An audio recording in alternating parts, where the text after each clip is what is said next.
Ya bu sene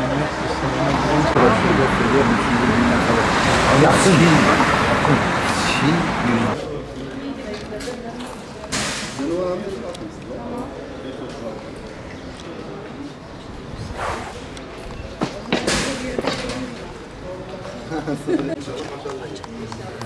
Başarılar.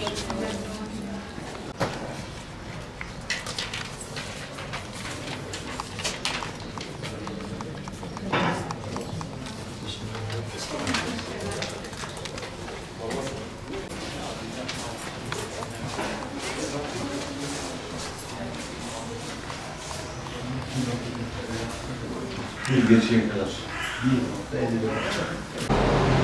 Ali abi bol bol alsın. Ali abi bir sene sonra emekli oluyor. Diyeceklere son 1 dakika. Onunla başlıyor, 10-15'te bitiyor. Ama son 1 dakika diyor. Bundan sonra dağılın. İşleri geçiyor. Onunla başlıyor, 10-15'te bitiyor.